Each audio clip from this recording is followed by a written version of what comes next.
Uma boa noite a todos, aos seguidores do Instagram do Grupo Espírita Renascer. É uma grata satisfação bater essa conversa franca e fraterna com todos vocês aqui, levando a mensagem da doutrina consoladora. Antes de nós começarmos, dizer para vocês alguns informes. Todas as quartas-feiras, às 19 horas, nós temos o Evangelho no Lar com a nossa irmã Soraya.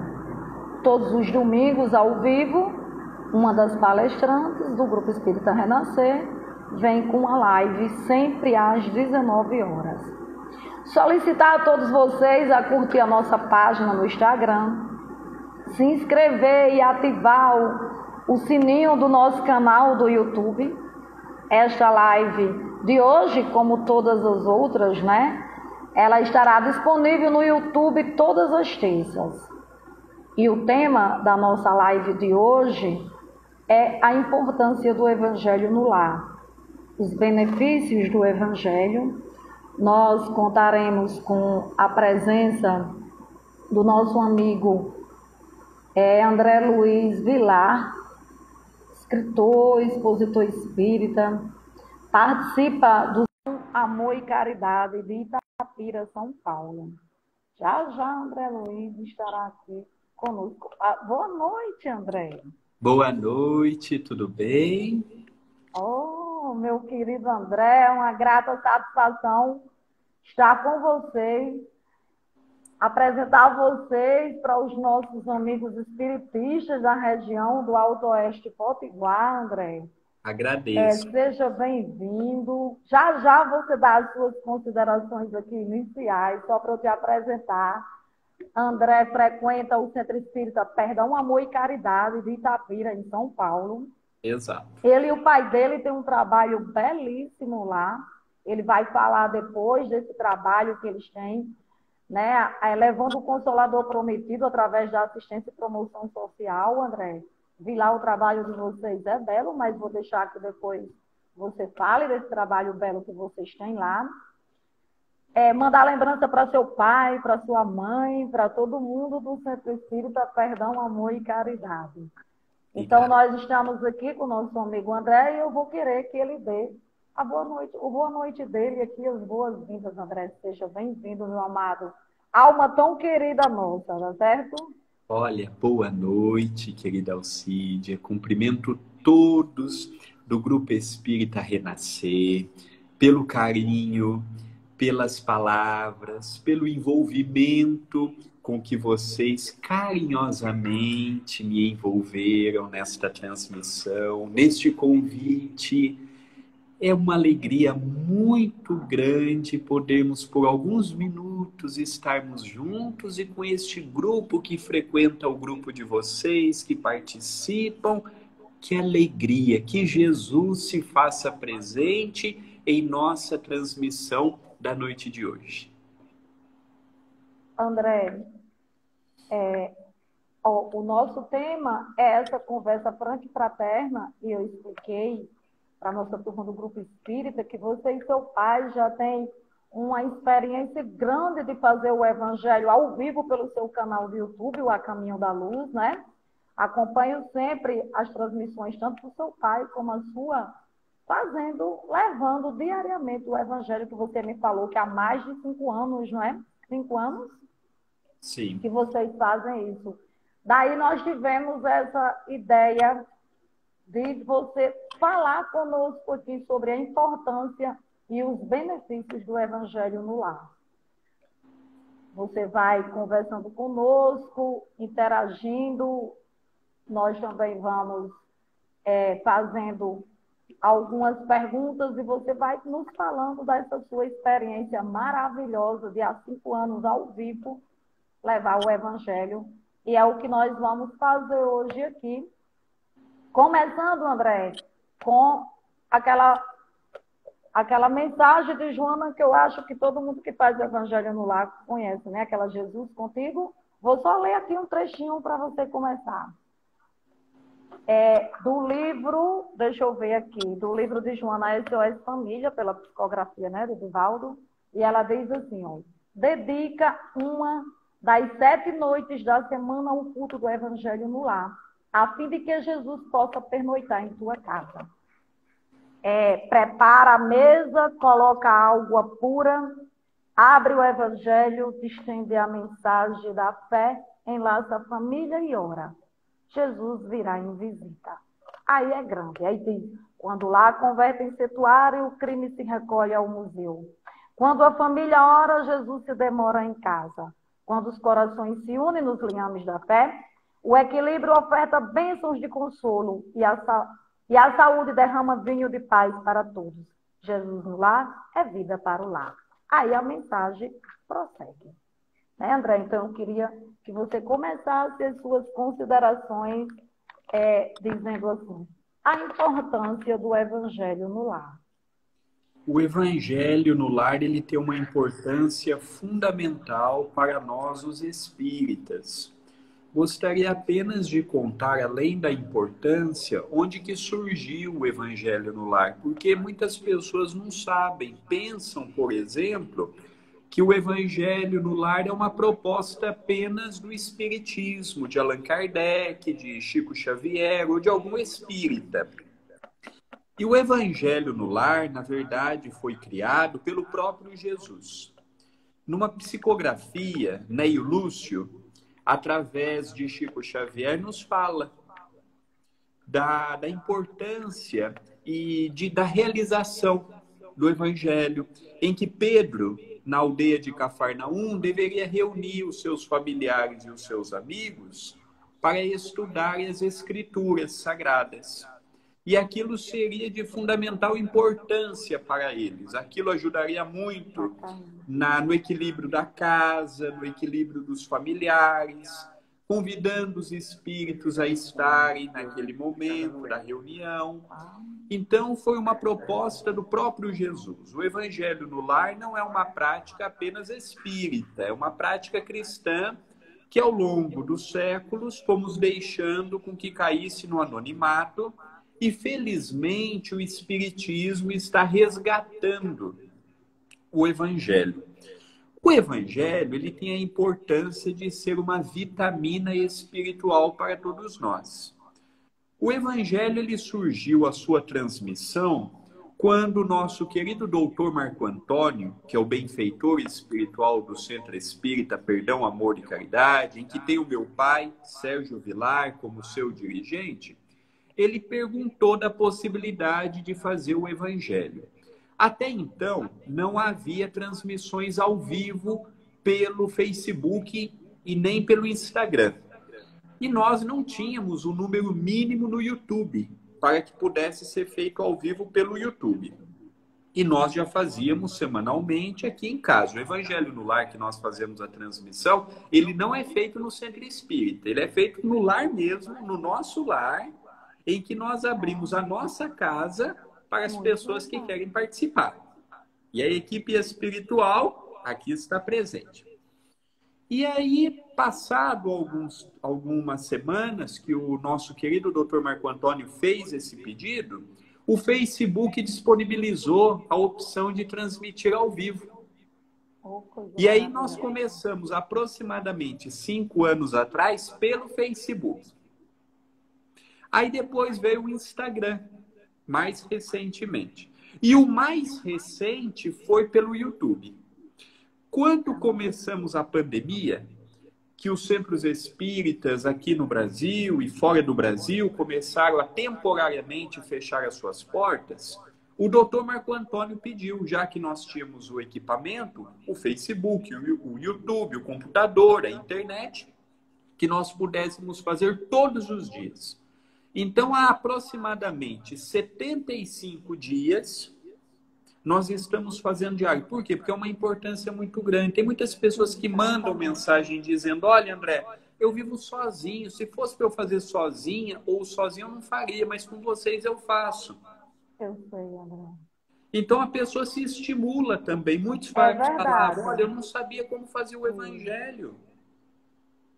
Então, tem levado uma luz... Não o Evangelho propriamente apenas, mas a fé das pessoas. O acreditar, o parar com as situações. A gente tem recebido, por exemplo, de pessoas que dizem assim, olha, o meu esposo não era espírita, mas depois desta pandemia começou a fazer o evangelho e agora ele tem vontade de conhecer um centro espírita.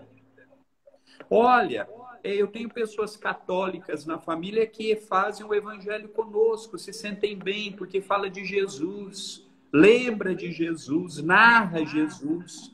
Então a importância é reunir a família, não é converter ninguém ao espiritismo, não é transformar ninguém, não é diminuir religião nenhuma, é desenvolvermos a religiosidade dentro de nós num ato tão simples que dura 30, 40 minutos. Modificar, né, André, o padrão vibratório dos pensamentos. Porque uma casa, tanto ela é bonita psiquicamente quanto fisicamente. A limpeza, a higiene dos pensamentos, né? E o evangelho forma essas defesas magnéticas na casa da gente. Que é importante isso que você disse, né? Independente de sermos espíritas ou não, quem segue o Cristo tem o hábito de, pelo menos como Joana falou, uma vez na semana, trazer Jesus dentro do nosso lar. Naquele dia, aí é isso que eu quero, André, que você explique para a gente. Como fazer? Eu sei que quem é espírita que está nos assistindo já sabe como fazer, né? Mas o nosso público, e eu creio que o seu, não é só um público espírita, né? Tem aqueles simpatizantes, tem aqueles que querem conhecer. Aí eu queria que você falasse assim para o pessoal, como fazer o evangelho? O evangelho no lar, o ingrediente principal dele é a simplicidade. Às vezes nós fomos ao longo dos séculos sofisticando muito a religião. E isso é uma coisa que nós temos que nos preocupar dentro do espiritismo. Os espíritos, eles se preocupam com o nosso sentimento, eles não estão preocupados com a ostentação, por assim dizermos. Como é que o evangelho é? É simples. Eu posso fazer sozinho, como eu posso fazer com a minha família. Porque às vezes dentro da família eu tenho um outro membro que não concorda, não compactua, e o evangelho ele tem que ser espontâneo. Eu não posso forçar uma outra pessoa a fazer comigo, porque perde o seu sentido. Nós temos que fazer com dia e com hora marcada. Por quê? Porque quando eu assumo um compromisso naquele dia e naquele horário, os espíritos assumem um compromisso comigo. Se hoje eu faço uma hora, amanhã eu faço outra hora, os espíritos também têm mais o que fazer no mundo espiritual. Eles não vão ficar dependendo do André, da minha boa vontade. Eles têm compromisso, eles evoluem também do outro lado, eles continuam a jornada. É pedido no mínimo uma vez por semana, exatamente para que nós possamos, naquele momento, parar tudo o que estamos fazendo para o Evangelho. No dia do Evangelho, como no dia da desobsessão, é o dia que pode aparecer o vizinho querendo conversar alguma coisa em casa. É verdade. É o cachorro que vai ficar agitado. É o familiar que vai ficar nervoso. Então nós temos que estar preparados para tudo isso. É aquele dia que os espíritos que não querem nada com nada vai tentar influenciar o nosso meio para nos atingir. Escolhido um dia, escolhido um horário, da nossa preferência, pode ser de manhã, de tarde, de noite, de madrugada. Eu posso fazer o evangelho às 4 horas da manhã, não tem problema. Desde que seja com o dia certo e com o horário certo. O evangelho é pedido para que se coloque uma música clássica. Uma música que nos acalme, uma música que nos acerene o coração. Vamos pegar o Evangelho segundo o Espiritismo. Vamos supor, Alcide, que alguém que esteja nos ouvindo não tenha o Evangelho. Pode fazer com o Novo Testamento. Ou não seja espírita, né? Ou não seja espírita. Não tem problema. Pode pegar o Novo Testamento, porque o Evangelho nada mais é do que o estudo da vida de Jesus e da obra de Jesus. Não há problema. Pedimos que se abra ao acaso. É um pedido que o Chico Xavier fazia. Por quê? Porque ali nós seremos intuídos para que a mensagem caia conforme que precisamos. Muitas pessoas dizem assim, olha, o meu evangelho está viciado, cai sempre na mesma parte. Na mesma página. Por isso que o nosso evangelho é espiral. Ele não tem esse problema de cair na mesma página.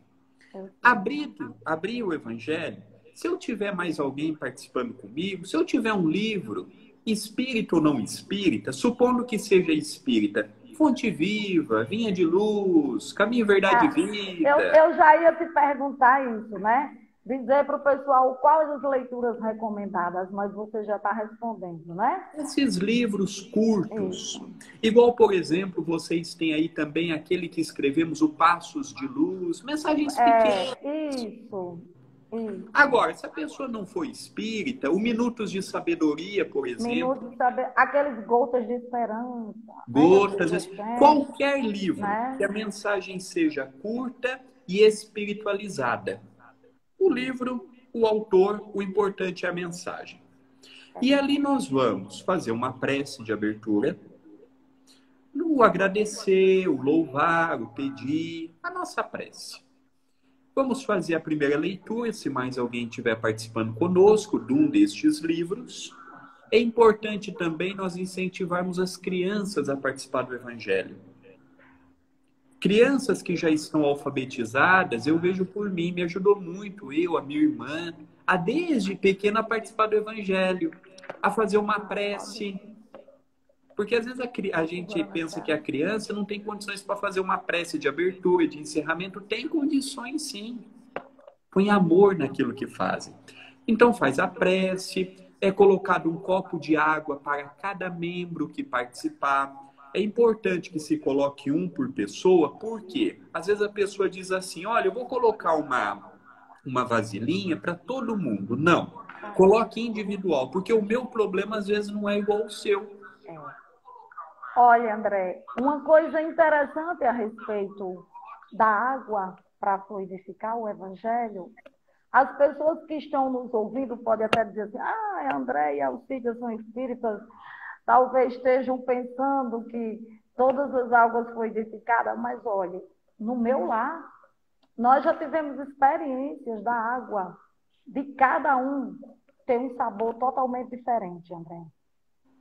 Da água ser justamente fluidificada. Às vezes a gente acha que aquele simples vaso, jarro, a jarra d'água que estão ali nos copos, né, dispostos, mas no copo de cada um tem um sabor diferente.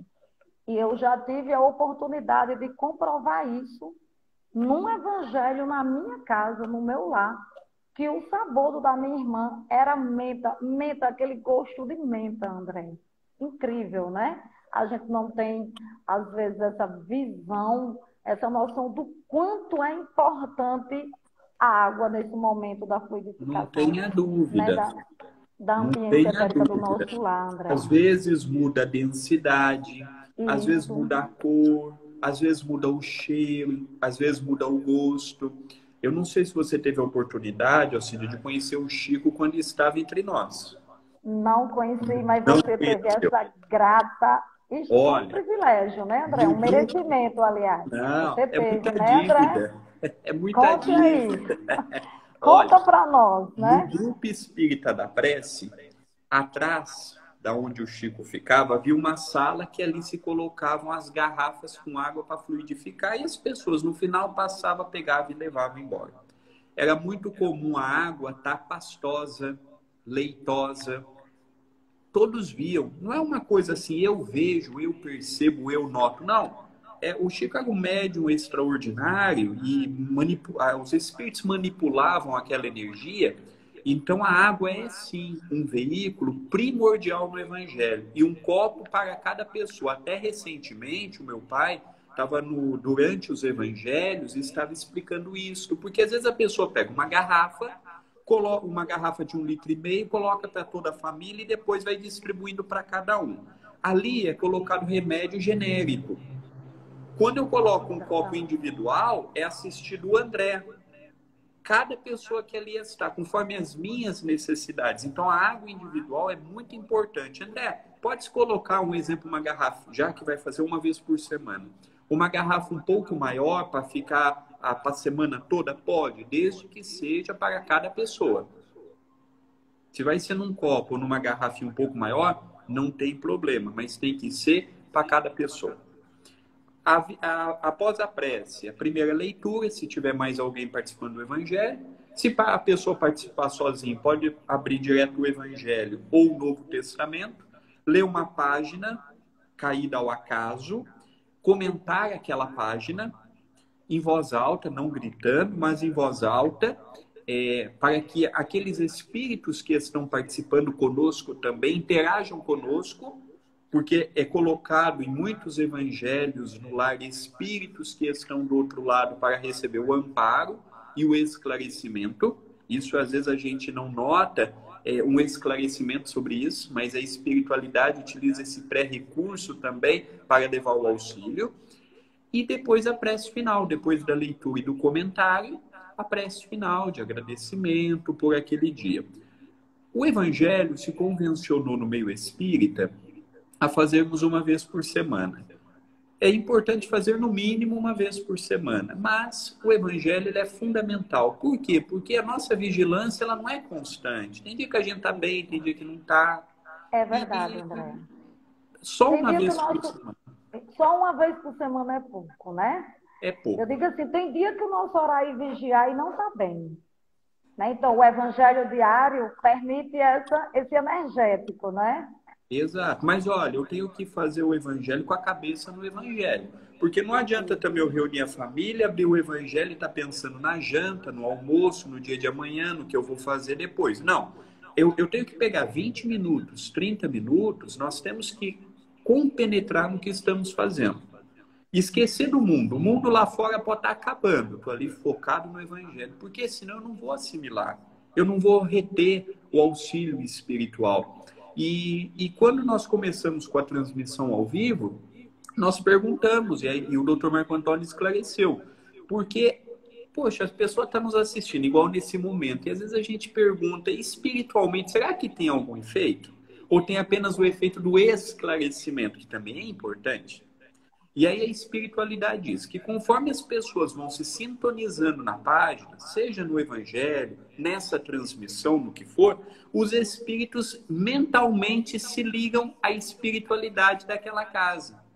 E procuram também envolver aqueles que estão fazendo o Evangelho, acompanhando uma palestra, procuram levar o amparo, procuram levar o socorro, só que daí entra o fator merecimento. Às vezes eu não recebo aquilo que eu almejo, não é porque eu não tenho fé. É porque às vezes aquilo que eu sonho pode ser mais um motivo de problema do que um motivo de alegria. E a espiritualidade vai vendo tudo isso e vai nos transmitindo conforme necessidade nossa. O Evangelho, né, André, permite também que os nossos entes queridos, como você falou, se nós tivermos merecimento, venha nos visitar. Às vezes no Evangelho no lar, eu geralmente digo assim, se os nossos espíritos familiares estiverem aqui, cito até os nomes de quem já partiu para o mundo espiritual. Se não puder vir nos visitar, venha nesse dia. É nesse dia, nesse horário. Se os espíritos familiares dessa casa puder trazer, então a gente aproveita, né, para ser um convite e de receber visita. E eu sempre digo, o Evangelho no lar é essa visita, André, para a gente receber. É como se a gente fosse receber a presença de uma pessoa muito ilustre na nossa casa. Sem dúvida, sem dúvida. O Evangelho no lar, muitas pessoas que estão nos assistindo não têm a oportunidade de ver o mundo espiritual, de ouvir os espíritos. E às vezes imaginam que estão sozinhos. Não, nós não estamos sozinhos. Quando nós fazemos o Evangelho, a primeira pessoa que assume o compromisso conosco é o nosso anjo da guarda. É a primeira pessoa que está ao nosso lado procurando nos envolver e nos amparar. Se nós frequentamos uma religiosidade, porque os espíritos não estão apenas dentro do centro espírita, os espíritos estão em todas as partes, mas se nós estamos dentro de um centro espírita, os espíritos procuram envolver, nos amparar, nos proteger. Então isso é importante de ressaltar. E aí vem também os familiares que estão lúcidos do outro lado. O Chico Xavier dizia que de cada 4 pessoas que desencarnam, que morrem, 3 pessoas não sabem que morreram. Por quê? Porque não se prepararam para isso. E isto nós vemos muito nitidamente na desobsessão. Aqueles que desencarnaram, morreram e sabem que morreram e têm a oportunidade do outro lado de continuar a sua jornada, o seu progresso, e já têm a permissão para estarem junto conosco, eles também acompanham, eles também participam, eles também nos envolvem. André, nessa mesma mensagem de Joana, ela diz: quando alguém de um prédio eleva, né? Aí o prédio todo é beneficiado. Então, para os nossos ouvintes saber que a gente beneficia uma rua inteira. É Sim, como você diz, com a assiduidade, a pontualidade, né? A fé, o ideal que está, né, vivificando, né, aquele grupo ali, mesmo que seleto, mesmo que pequeno, né? Mas você falou aí na desobsessão, e nos grupos que nós participamos, André, a gente sabe exatamente, nas reuniões de desdobramento, de visitas espirituais, nós sabemos exatamente as casas daquela rua que implantam o evangelho no lar ou não, pela luminosidade, André. Não é incrível isso? Então, quem participa de grupos mediúnicos, que às vezes a gente precisa fazer desdobramentos, tem lares que é escuros, André. E tem lares que é tão iluminado que beneficia uma rua inteira. sim, sim. O evangelho, quando é feito num prédio, igual esse dado é verdadeiro, todo o prédio ele é iluminado. A pessoa que faz numa casa, toda aquela rua é beneficiada diretamente e indiretamente com o auxílio. Às vezes nós imaginamos que somente nós recebemos ajuda pelo Evangelho. Não, a espiritualidade, eles multiplicam os benefícios. Eles não estão preocupados se o Evangelho é feito num lar espírita ou não. Não, eles estão preocupados com a finalidade. No livro Os Mensageiros, por exemplo, André Luiz nos fala de uma casa, de uma senhora, viúva, mãe de alguns filhos, numa condição financeira um tanto quanto debilitada, mas que estava ali firme no Evangelho. E ali nós vimos o pouso que era para a espiritualidade, amiga. Então o Evangelho, ele é aquela vitamina, é aquele refrigério para as nossas almas. A importância do Evangelho é diferente de quando eu vou numa sessão pública. São trabalhos diferentes, compromissos diferentes, sendo que um não substitui o outro. São importâncias diferentes e que precisamos compreender os dois para não imaginarmos. Eu já fui no centro essa semana, eu já tomei o passe, eu já fiz isso, então não preciso fazer o Evangelho. Quando as coisas normalizar, é evidente. Então, não, o evangelho é uma coisa, a sessão pública é outra, a desobsessão é outra, e para lá de tudo isso, a importância também de acordarmos e fazermos uma prece. Vamos sair, por exemplo, a gente vai sair na rodovia, nós não saímos sem fazer uma prece. Nós não saímos para ir daqui a uma cidade que fica a 15 quilômetros sem fazer uma prece.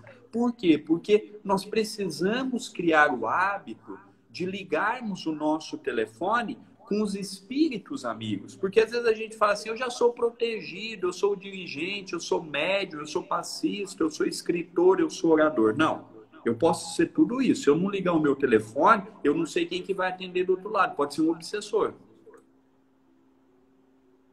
Então a prece, ela fomenta o equilíbrio.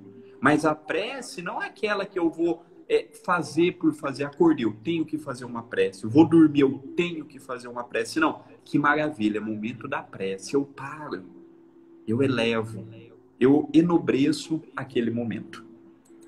Outra coisa, André, as pessoas às vezes dizem assim, mas eu faço o evangelho sozinha? E quando eu viajo, né? E quando acontece alguma coisa inusitada, como é que eu faço? E não, eu queria que você falasse sobre isso também, assim, não transformar também o evangelho em trabalho mediúnico. Ou Exatamente. seja, em receber espírito. Claro, às vezes nós estamos no culto do evangelho e nos vem uma intuição que a gente compartilha com todo mundo, né? Aqueles que têm uma mediunidade ostensiva e que tem evidência, às vezes percebe, de sentir a presença de fulano aqui, já é diferente, não é verdade, André? É diferente da gente usar o culto do evangelho no lar para trabalho de mediúnico, né? E nós temos que compreender que o nosso lar, por mais que reine o amor, a união e a fraternidade, o nosso lar não tem preparo para receber espíritos. A gente corre o risco de não ter os equipamentos de isolamento e aquilo que era para ser uma coisa boa, uma intuição, um recado, se tornar uma desobsessão, igual você muito bem disse, e aquilo atrair espíritos ruins e depois a gente não conseguir nos ajudar e ajudar aqueles espíritos. Então, realmente é uma prática que, se a gente puder evitar, é muito recomendada, porque depois a gente pode perder o controle. E aí, às vezes, a gente vai ter que depender de um outro companheiro do centro para aplicar um passe, para ajudar a equilibrar. Então, o evangelho é aquele momento de eu estar lúcido. Os espíritos estão comigo? Estão. Eles estão nos intuindo? Estão. Às vezes, nós estamos comentando o evangelho e tem dias que nós estamos mais inspirados. Tem dias que a espiritualidade está mais próxima, mas eu não preciso estar incorporado para passar a mensagem deles. Eles podem, pela minha intuição, por aquele dia eu ter mantido a paz, a cautela, eles podem conseguir me envolver e passar uma mensagem que vai atingir os meus familiares sem eu ter que estar passando uma mensagem pela psicofonia. Então isso é pedido, porque às vezes isso daí pode gerar um malefício e depois atrair determinadas entidades que vão persistir no nosso lar.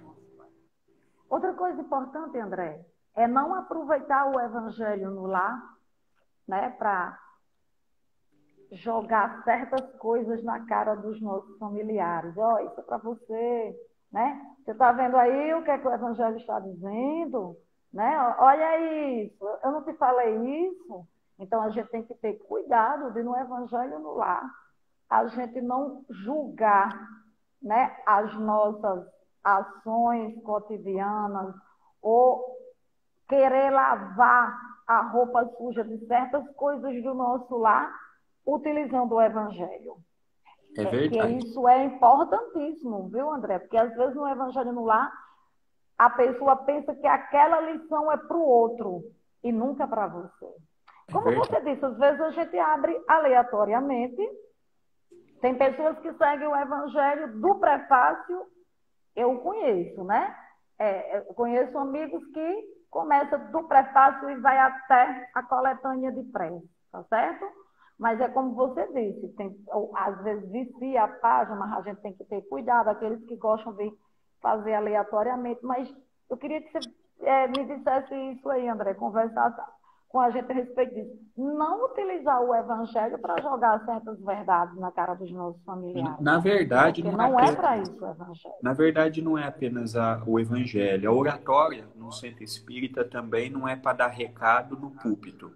Eu acho que o que falta para nós é... E você sabe uma coisa, Alcídia, que eu aprendi muito com o povo português, e eu vejo a diferença para nós, os brasileiros. Às vezes a gente, por medo de falar, guarda uma verdade e passamos uma ideia falsa do que realmente percebemos. E nesses últimos anos, pegando as minhas férias do trabalho, tenho feito palestras fora do Brasil, eu tenho me admirado com o modo do povo português. Eles são fraternos, mas se eles não gostam de determinadas coisas, eles falam. Tem os seus problemas, tem o que melhorar, como todo mundo. Mas às vezes eu acho que se nós tivéssemos isso no Brasil, nós teríamos menos problemas conjugais, menos problemas pais e filhos, menos problemas de dirigentes com trabalhadores, trabalhadores com dirigentes. Porque às vezes nós não sabemos falar, mas queremos que o outro adivinhe o que nós estamos pensando. E a pessoa não vai adivinhar. E aí nós utilizamos a oratória para dar a entender, ou fazemos uma brincadeira dizendo uma verdade pela brincadeira. Então, não. O evangelho, a primeira pessoa que eu tenho que analisar se a mensagem se encaixa sou eu. Sou eu mesmo, né? Porque às vezes a pessoa olha o evangelho e fala assim, que bonito, essa mensagem serve para minha esposa. Olha que bonito, essa mensagem serve para o meu filho. E poucos falam, essa mensagem serve para mim. Calou fundo no meu ser. Então, a mensagem do evangelho pode até servir mais para o outro do que para mim. Mas eu não tenho direito de apontar. Nós precisamos ser mais fraternos. E não utilizarmos o expediente do evangelho, o expediente de uma palestra pública, para darmos uma indireta sendo direta para alguém. Não. Se a gente está com problema com um familiar, vamos sentar para conversar. Vamos expor um assunto e vamos nos abrir sujeitos a também ouvir uma crítica, porque às vezes a gente tem medo de conversar, porque a pessoa pode apontar um dedo para a nossa ferida e a gente ficar pior do que está. Então eu tenho lido muitos livros de André Luiz e eu tenho visto que os espíritos não alisam com André Luiz. Quando tem que dizer, eles são fraternos, mas eles dizem. Eles calam André quando ele quer fazer pergunta, porque ele era cheio de fazer pergunta. Eles colocam André no verdadeiro lugar dele, porque às vezes ele trazia aquela imagem de quando ele estava na Terra. E ele foi compreendendo que aquilo tudo foi muito benéfico para ele. Porque ele estava numa condição aqui na Terra de ser uma pessoa ilustre. E as pessoas não diziam muitas vezes a verdade, porque ele era uma pessoa importante. Nós não. Temos que agir de fraternidade, unir no Evangelho, não dividir. Porque às vezes a pessoa sai magoada do Evangelho. Às vezes o Evangelho que era para ser um refrigério, passa a ser uma briga de casal. Isso, André. É verdade. Uma briga Momento de reflexão, né? E aí, às vezes, a pessoa faz meses, anos que faz o Evangelho e não sente o seu anjo da guarda. Por quê? Porque eu utilizo o Evangelho para isso. Não. O Evangelho é aquele momento que eu vou estar em sintonia. Vou tirar as nuvens do coração. André, outra coisa. Nosso grupo do Encontro com o Evangelho, sua casa espírita, né, também tem um Encontro com o Evangelho. E certa feita uma pessoa me disse assim: Alcide, eu vou parar de fazer o Evangelho no lar. Porque depois que eu comecei, tudo deu errado. As manifestações começaram lá em casa, as coisas começaram a cair. Os relacionamentos dentro de casa começaram a ficar acirrados. E eu percebi que foi depois que eu comecei o Evangelho. Então, eu queria que você falasse isso. As pessoas, às vezes, pensam, certo? Que começar o Evangelho e os primeiros desafios que começam, as pessoas já vão imaginar e colocar a culpa na prática do Evangelho no lar. Lógico que nós demos uma resposta para ela, mas eu queria que você explicasse aqui para o nosso ouvinte, olha, porque tem pessoas que quando começa o Evangelho dá sono, adormece, outros querem ir ver TV, outros já querem sair, outros já querem ir para a calçada, cidade do interior, como é a nossa, você sabe, né? Então, acontece de tudo, mas ela dizia a mim que tinha parado o Evangelho porque os fenômenos na casa dela ficaram muito acirrados e ela achou que era o Evangelho. Quando uma pessoa vem no centro espírita e passa pelo atendimento fraterno e está com um processo obsessivo, por exemplo, a primeira indicação que nós damos é que nos primeiros dias as coisas parecerão que está pior do que estava. Por quê? Porque a gente vai estar mexendo com aqueles espíritos para que eles possam receber o auxílio e a pessoa ter um pouco de paz. Quando nós nos propomos ao Evangelho, é muito natural também que determinadas entidades espirituais, não querendo a nossa sintonia com a mensagem do bem, procurem nos desmotivar, gerando fenômenos, gerando brigas, gerando problemas. Outras vezes, nós poderemos passar a ver com o Evangelho coisas que não reparávamos. Então as brigas aumentaram. Não é que aumentaram, é que a gente nunca percebeu. E agora que a gente está percebendo determinadas coisas, alguém tem que levar a culpa. E geralmente culpamos o Evangelho. Outros querem fazer o Evangelho porque ouviram falar que o Evangelho pode auxiliar nisso ou naquilo. Aí a pessoa faz o Evangelho num dia e já quer que no outro todos os seus problemas desapareçam. Então, cada caso é um caso. Tem pessoas que poderão acontecer isso porque os obsessores, não querendo que a pessoa procure a luz, envolva. Em outros casos, a pessoa procura o Evangelho com a finalidade, em primeiro lugar, de remover os seus problemas e não tem a paciência de compreender que o lado espiritual não é igual ao lado material, que do dia para a noite determinadas coisas eu consigo fazer, o lado espiritual não é assim. E outras vezes eu estou reparando coisas que eu não reparava. E eu preciso achar uma válvula de escape. É o Evangelho. Então, o evangelho é o culpado. Agora, um outro problema que nós nos deparamos também com o evangelho ser o evangelho é, por exemplo, o sono para determinadas coisas. Vamos fazer uma prece, eu tenho sono. Vamos fazer o evangelho, eu tenho sono. É interessante que a gente não tem sono quando está vendo uma novela que gosta. Exatamente. Quem Assistindo gosta um de filme, André, né? um Fazendo. filme, quem gosta de assistir uma partida de futebol, quem gosta de ver uma Pois é. série. É. Agora, é interessante que a gente tem sono para tudo aquilo que desperta a nossa consciência. Tenho sono para prece, eu tenho sono para o evangelho. Às vezes eu estou no meio. É. Eu já cheguei, Alcide, a fazer palestra e ter pessoas que dormiam. E aí o dirigente fica constrangido, fala assim, ah, que bom, a pessoa está dormindo no centro espírita, está trabalhando, né? Enquanto está no meio da palestra. Eu falo, não. Porque a pessoa tem muito tempo para trabalhar com os espíritos, principalmente durante o sono em casa.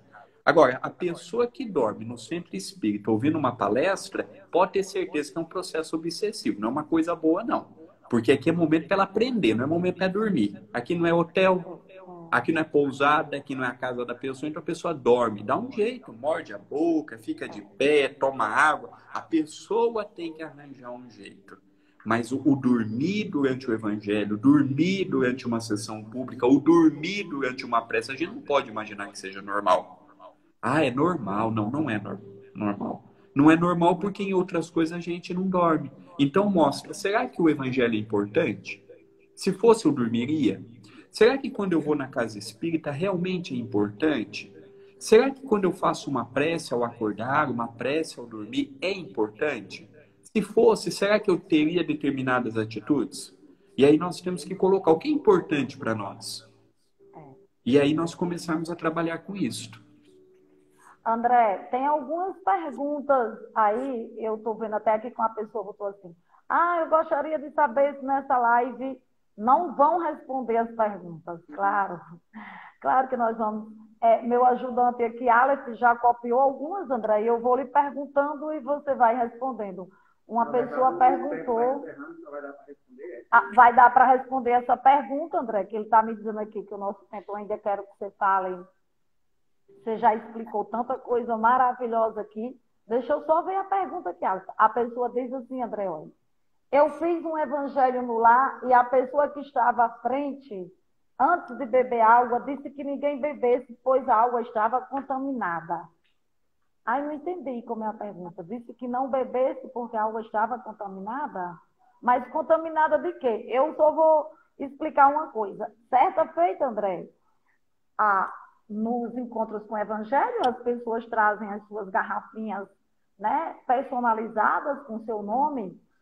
E uma moça me perguntou assim, Alcídia, se por acaso eu levar a minha garrafa lá para casa, colocar na geladeira, e outra pessoa tomar, tem problema? Ela disse que o irmão dela, a caçula, tomou a água de uma vez só, passou o dia inteiro dormindo, ela ligou para mim, preocupadíssima, porque o medicamento tinha sido para ela, né? Ela disse, Alcide, eu fiquei preocupada, eles botaram alguma cor na minha água e pegou, foi nele, porque ele dormiu o dia inteiro. Certo, André? Eu não sei se é isso. Olha, que essa pessoa perguntou se a água está contaminada. Eu não entendi. Contaminada? Mas eu contaminada também não como, né? entendi. Eu não entendi o contexto. Como a gente não viu o vídeo, eu não poderia nem dizer, porque a gente não sabe o que a pessoa disse, não é? Mas contaminada como? É isso, né? A pessoa que perguntou, ele colocou a pergunta aqui. Talvez foi a mesma pessoa que não deu para eu ver aqui. A pessoa, vamos responder as perguntas, né? Eu sei que o tempo é pouco, André, para responder, mas eu não sei se é contaminada, se a jarra estava todinha, porque a água estava contaminada, tinha que ser distribuída, como você falou, né, André? Pois é. E se tivesse personalizada em cada copo, o medicamento era para cada pessoa. Como a minha amiga disse, né? O irmãozinho dela, caçula, bebeu todinho, porque a água era em doses, né? Homeopáticas, né, medicamentosas mesmo, em dosagens pequenas e diárias, e ele tomou a garrafa dela toda e passou o dia inteiro dormindo. Mas isso não quer dizer que estava contaminada. Não sei se foi o caso dela, né? É verdade. Porque água contaminada, não entendi. Uma água do Evangelho contaminada. Né? Também não compreendi, mas deve ser alguma coisa nesse gênero da sua explicação. Será que era contaminada porque todo era só de uma pessoa, né? Não entendi a pergunta, né? Você aí que fez a Talvez a pergunta. palavra contaminada foi mal empregada, não é? E Pode trouxe ter a sido conotação. ou É, contaminada assim, ou tem recursos medicamentosos para tal pessoa, né? E a outra pessoa não pode beber. Pode ter sido isso, né? verdade, verdade. Né? Sim. Ah, ele disse que ela respondeu, ela perguntou como. Ela perguntou assim: a pessoa disse que não poderia dizer, só dizer que tinha que jogar fora porque a água estava contaminada. Não entendi, não. Só podia jogar fora porque estava com. Mas jogar fora porque estava contaminada? Não, a água do Evangelho não podia estar contaminada, né? É, Deveria ter benefícios, né? sim. Não Esse podia contexto. jogar fora a água do Evangelho no lar, né? Contaminada? Não entendi. Porque os espíritos que estavam ali não poderiam jogar medicamentos malévolos assim, usando a Exato. palavra, né? Malefícios, porque o Evangelho é para beneficiar o lar. Se foi É assim que eu verdade. entendi. Mas o nosso ajudante está dizendo aqui, André, que nós já estamos chegando. Falta quantos minutos, Alex? Que é o nosso ajudante aqui das mídias. Nós ainda temos 5 minutos. 5 minutos, André. Aí eu queria só mostrar aqui, ó, seu livro, que é um dos que a gente usa. Tá vendo aqui, ó? O passo de Passos de luz. Luz, ó, que a gente usa, às vezes, como a leitura do nosso Evangelho, tá vendo? Sim, Lá no sim. nosso lar, tá certo? Assim como a gente usa, como você disse, um dia caminho, verdade e vida, ou minuto de sabedoria, ou vinha de luz, ou pão nosso, né? Ou palavras de vida eterna, que a maioria dos espíritas gostam, né, de citar. Exatamente. Palavras de vida Exatamente. eterna, né, André? Aí, André, eu queria que as considerações finais fossem suas. Falasse do seu centro espírita, do seu trabalho, você conheceu Chico Xavier. Eu quero até dizer aqui para a turma que um dia eu quero voltar com você aqui e você falar assim, do seu testemunho espírita, porque eu vejo as suas fotos, você mais Chico, seu pai, você sentado lá no grupo da prece em Uberaba ao lado dele. Então eu lhe convido um dia para fazer uma palestra comigo sobre testemunho espírita. O Você dia que poderia quiser. falar do seu testemunho espírita. Tá bom, vai ser uma As alegria só. considerações finais é sua agora. Tá bom, olha. O meu pai conheceu o Chico em 1985. Então, ele teve a oportunidade, até em 2002, o desencarne do Chico, de mensalmente visitar o Chico. Eu e a minha irmã, nós estivemos apenas uma única vez com o Chico, porque eu sou de 1991. O Chico já estava com uma certa idade, eram muitas pessoas, o Chico já estava com o corpo debilitado, mas o meu pai ainda pegou uma fase do Chico muito boa, de muitos ensinamentos. O Chico orientou o meu pai a fundar o Centro Espírita, aqui na cidade de Itapira. O Chico orientou, o Chico chamava ele pelo nome, sem tê-lo visto. Mas isso é uma outra história, porque isso daí requer tempo e nós temos poucos minutos. Mas eu tenho muito prazer em fazer. E eu até, Alcide, eu também lanço um convite também para um dia ele poder fazer com você sobre o Chico, porque eu vou falar de algo que eu ouço seria uma ele dizer. maravilha. Diga para ele que o convite está feito. Porque Tá ele vai certo? falar com você do Chico, o contato dele com o Chico, mais propriedade do que eu. Mas é um momento Combinado. de muito aprendizado. Vai ser, sem dúvida. Aqui em Itapira, porque senão não dá para falar de tudo. Aqui em Mas Itapira, fala. o Centro Espírita Perdão, Amor e Caridade é de 1901. Então, Que aqui, coisa maravilhosa. o centro aqui já tem uma certa idade. Exatamente. Agora estamos construindo o terceiro anexo, porque o Núcleo Chico Xavier e o Centro Espírita ficaram pequenos e os livros nos ajudam. Temos a distribuição da pomadinha Chico Xavier, que é pode falar aí gratuito. da pomada, que é belíssima aquela pomada homeopática, né? Exatamente. É muito conhecida no Brasil como a pomada do vovô Pedro. E nós homenageamos o Chico, por isso que colocamos o nome de pomadinha Chico Xavier, com uma obrigatoriedade, ser dado, distribuído gratuitamente. Temos a TV A Caminho da Luz, temos a editora, então nós temos aqui todos os livros de minha autoria. Eu doei para a TV A Caminho da Luz, eu doei para o Centro Espírita, porque eu entendo o que o Chico entendia, dar de graça o que de graça recebemos. Então, os livros que nós temos até o presente momento, todos eles pertencem ao centro. A renda, os recursos, eu apenas os escrevi, mas doei todos eles. Temos muitas atividades na atualidade aqui no centro envolvendo a área social. Nós estamos próximo de Campinas, no estado de São Paulo, e estamos vendo a fome aumentando muito, o desemprego aumentando muito. Então, nós iniciamos 2 atividades. O evangelho diariamente e a distribuição de comida diariamente. De segunda a sábado, nós entregamos comida no Centro Espírita. Mais de 450 pessoas por dia. Outro dia eu fiquei abismado porque eu nunca vi ser feito 30 quilos de macarrão. Eu fiquei Nossa, assim, André. porque a gente sempre fazia antes da pandemia 5 quilos, 6 quilos, 7 quilos. 30 quilos foi uma coisa exorbitante.